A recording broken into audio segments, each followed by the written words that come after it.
الحمد للہ رب العالمین الصلاۃ والسلام علی رسولہ الکریم وعلی آلہ واصحابہ اجمعین الی یوم الدین اما بعد عن عمر بن عبسۃ رضی اللہ تعالی عنہ قال قلت یا رسول اللہ ما الایمان قال الصبر والسماحہ رواہ مسلم۔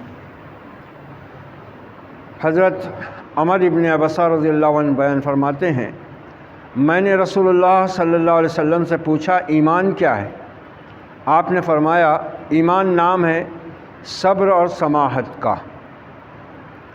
محترم سامعین، بعد عصر کے پیر جمعرات کو جو درس کا سلسلہ چلتا ہے، اس میں ہم ابھی ایمانیات پر احادیث کا سلسلہ سن رہے ہیں۔ گزشتہ ہفتے جمعرات کو جو حدیث مبارکہ ہمارے سامنے آئی تھی امام بہقی کے حوالے سے، اس میں آپ نے فرمایا تھا کہ جس شخص کے اندر امانت نہیں اس کے اندر ایمان نہیں، اور جس شخص کے پاس اپنے عہد اور وعدے کا پاس و لحاظ نہیں تو اس کا دین نہیں۔ مطلب یہ ہے کہ ایمان کو انسان سمجھ لے کہ ایمان والا ہونا کس کو کہتے ہیں، اور ایک مومن کو ایمان لانے کے بعد اپنی زندگی کس طور طریقے سے گزارنا چاہیے۔ اب یہ ایمان کی مختلف شکلیں قرآن کی آیات میں بھی بیان ہوئی ہیں، احادیث میں بھی بیان ہوئی۔ اب آج جو حدیث ہم نے سنی ہے، جس کے راوی حضرت عمر بن عبسہ رضی اللہ عنہ ہے اور امام مسلم نے اس کو روایت کیا ہے، انہوں نے کہا کہ میں نے اللہ کے رسول سے پوچھا ایمان کیا ہے؟ تو آپ صلی اللہ علیہ وسلم نے ان کو جو جواب دیا وہ بالکل الگ ہے۔ اس سے پہلے ہم حدیث جبرائیل میں سن چکے ہیں، جب حضرت جبرائیل السلام انسانی شکل میں آئے اور آپ کے گھٹنے سے گھٹنا لگا کر بیٹھے اور آپ سے پوچھا کہ مل ایمان، تو آپ نے ان کے جواب میں کہا تھا کہ ایمان یہ ہے کہ تم ایمان لاؤ اللہ پر، اس کے فرشتوں پر، اس کی کتابوں پر، اس کے رسولوں پر، آخرت میں دوبارہ اٹھائے جانے پر، اور اچھی اور بری تقدیر پر۔ اب یہاں وہی سوال صحابی رسول نبی صلی اللہ علیہ وسلم سے کر رہے ہیں، یا رسول اللہ ایمان کیا ہے؟ یہاں آپ الگ بات ارشاد فرما رہے ہیں۔ تو یہ آپس میں متضاد باتیں نہیں ہیں۔ اصل میں حدیث جبرائیل میں جو بات آئی وہ عقیدے کی بات تھی کہ ایمان اللہ پر، اس کے فرشتوں پر، اس کی کتابوں پر، اس کے رسولوں پر، آخرت کے دن پر، اور اچھی اور بری تقدیر کے ہونے پر۔ یہ تو ایمان کی اپنی اصل بنیادی کیفیت ہو گئی۔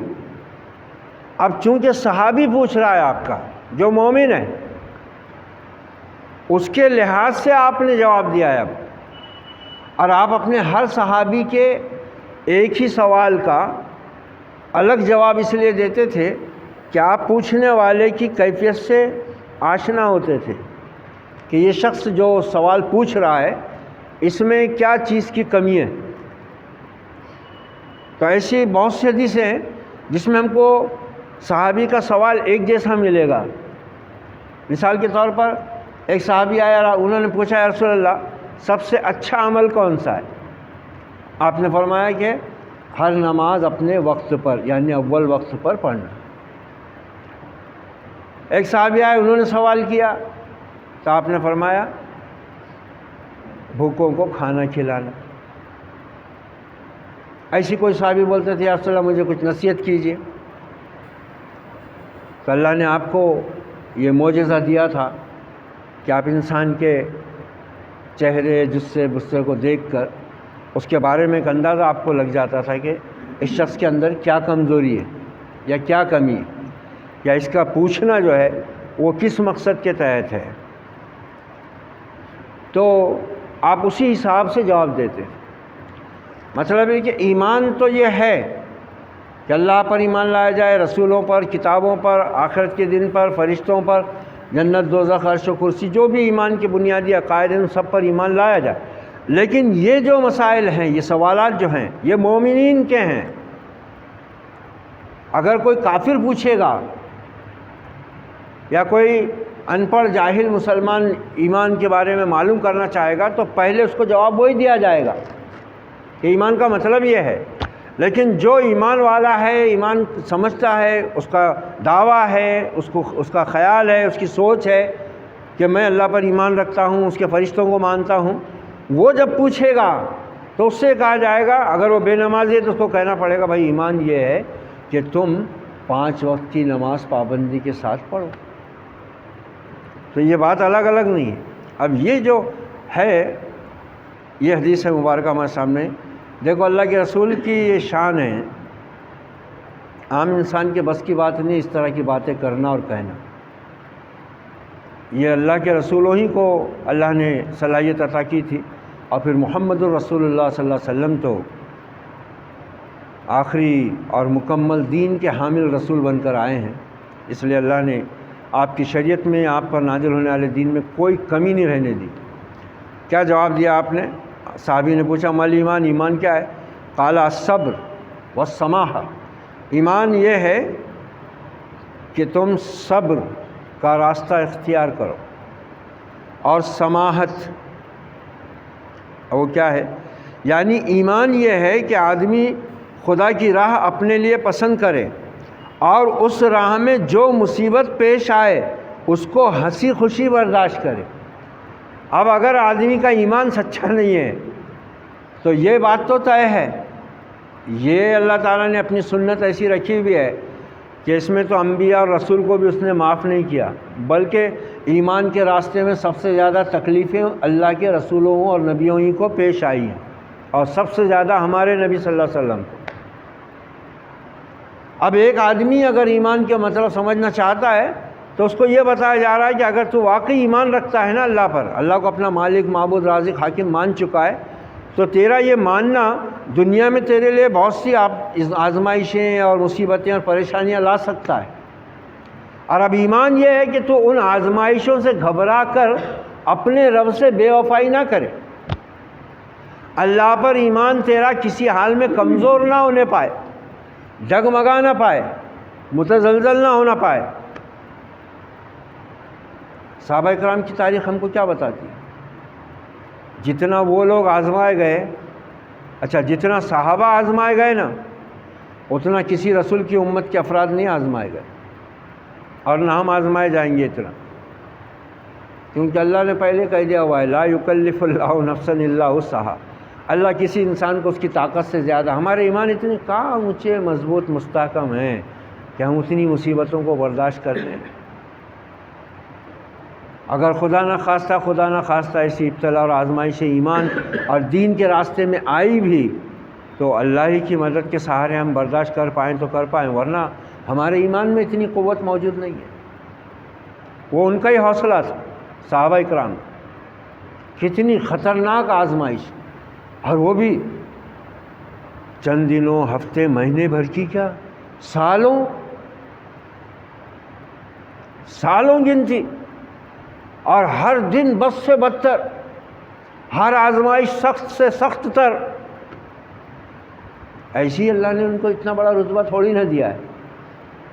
تو دیکھو اللہ کے رسول نے کتنی جامع باتیں ارشاد فرمائی اپنے صحابی کے جواب میں کہ ایمان یہ ہے کہ تو صبر کے ساتھ، یعنی استقامت کے ساتھ، مضبوطی کے ساتھ اللہ پر جمع رہے.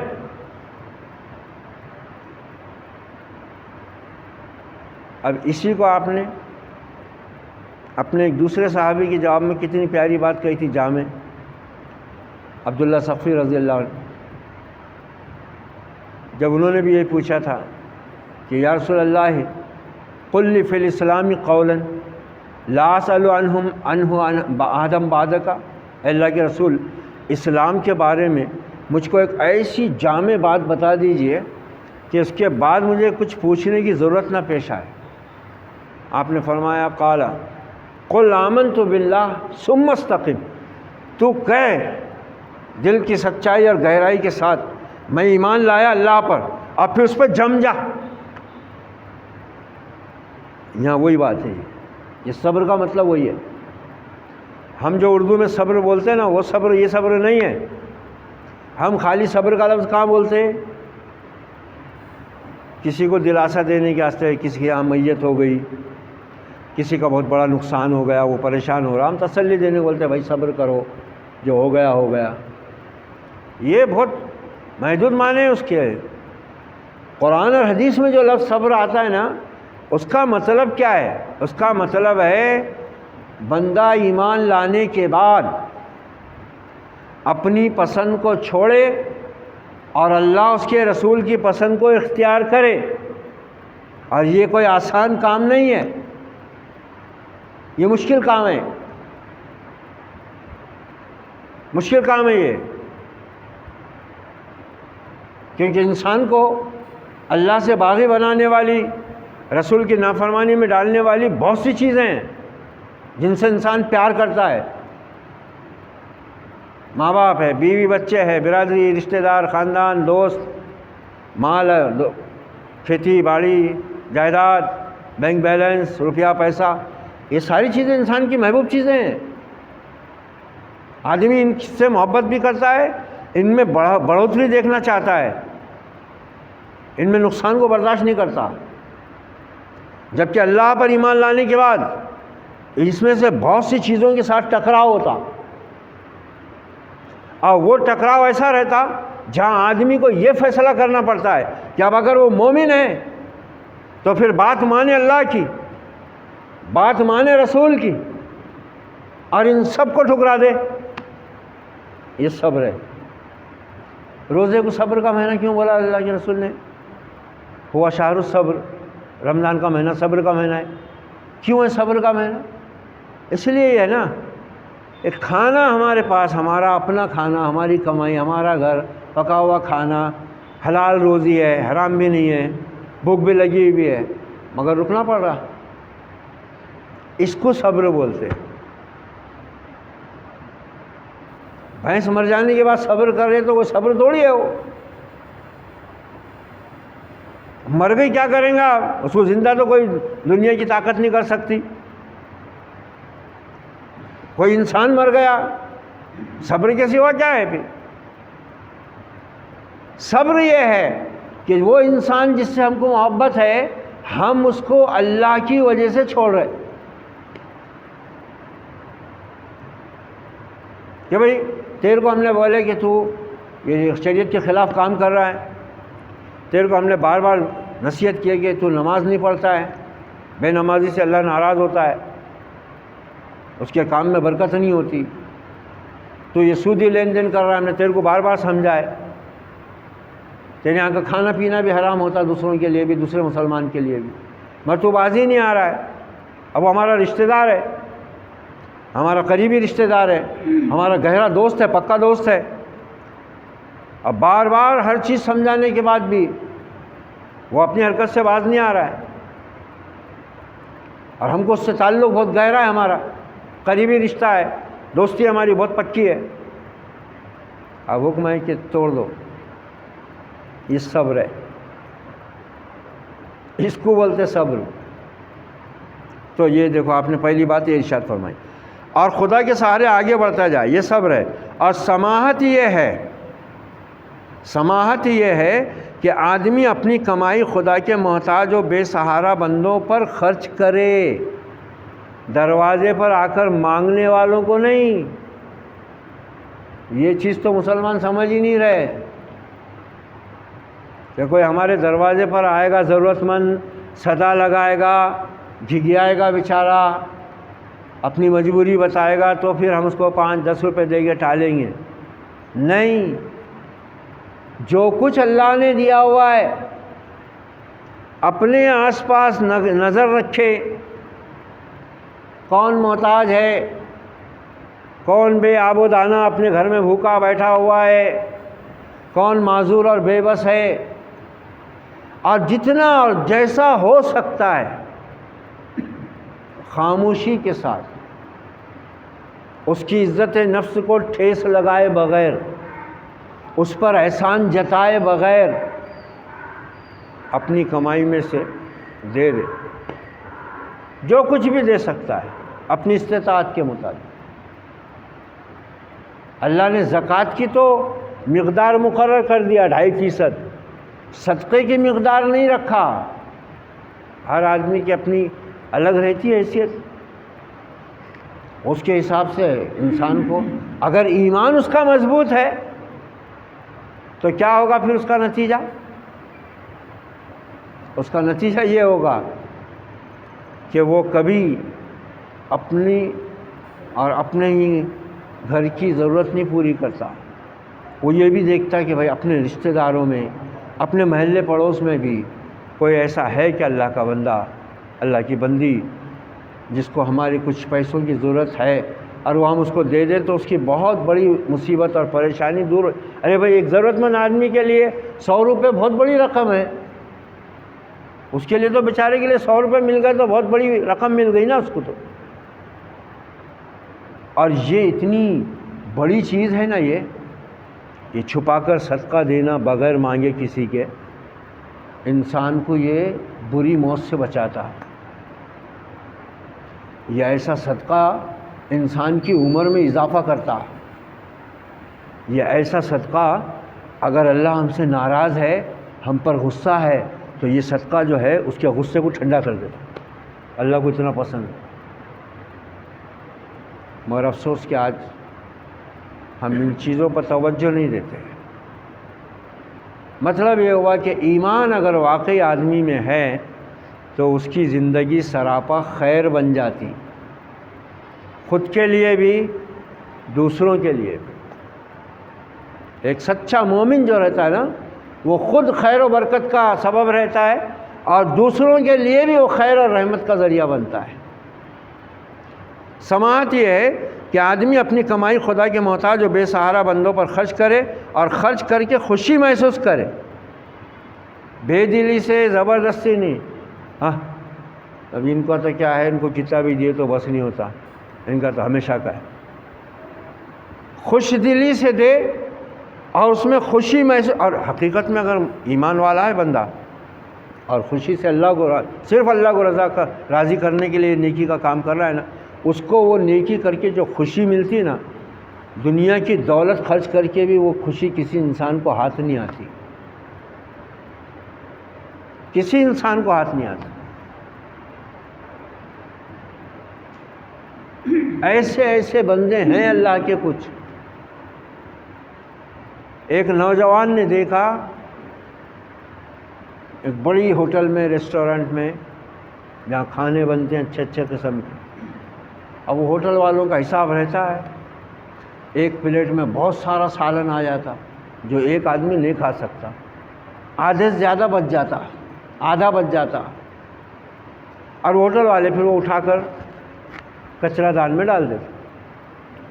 اس نوجوان نے ایک دن دیکھا کہ اس کوڑے دان سے ایک انتہائی بھوکی عورت جس کی گود میں بچہ ہے، وہ اس میں سے کچھ نکال رہی ہے، اور پنیوں میں رکھا ہوا کھانا وہ جھوٹا نکال کر باہر نکال کر رکھی، اس کو کھول کے خود بھی کھا رہی، اپنے گود کے معصوم بچے کو بھی کھلا رہی. ایک نوجوان کی نظر پڑی، وہ آیا، بولے بہن، بولے یہ کیا کر رہی ہو؟ یہ کچرے میں پڑا ہوا کھانا خود بھی کھا رہی ہے، بچے کو کھلا رہی ہو، بیمار ہو جائے گا. بولے بھائی تم جاؤ، تمہارا کام کرو، میں جو کر رہی ہوں میری مجبوری. کہا نہیں ایسی بات نہیں ہے، مجھ کو اپنا بھائی سمجھو، بولو کیا بات ہے. بولے میرا شوہر شرابی ہے، کچھ کماتا نہیں ہے، میں ادھر ادھر کچھ کام دھام کرتی ہوں، کبھی مل گیا، لوگ تھوڑی بہت کچھ رقم دیتے ہیں تو وہ بھی مجھ سے چھین لیتا ہے، شراب پی جاتا ہے. میں اور میرا بچہ کئی دنوں سے بھوکے ہیں. ہم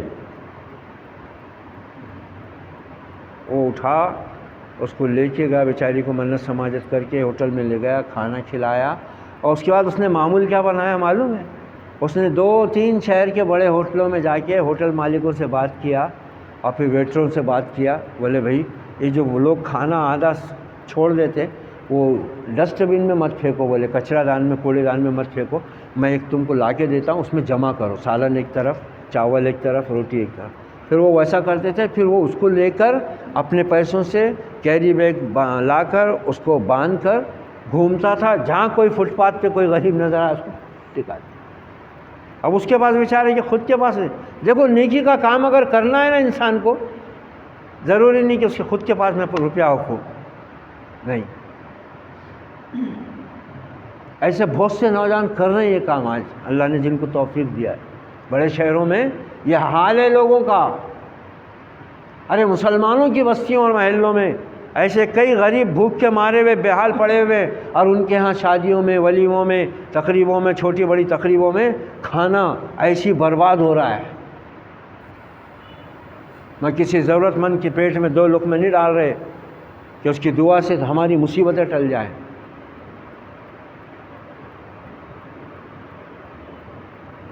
وہ بڑے کہتے تھے کہ بادشاہ نے پوچھا اپنے وزیر کو، بولے وزیر مجھ کو یہ آسمان کے ستون بتا، یہ کائے پہ ٹھہرا ہوا ہے.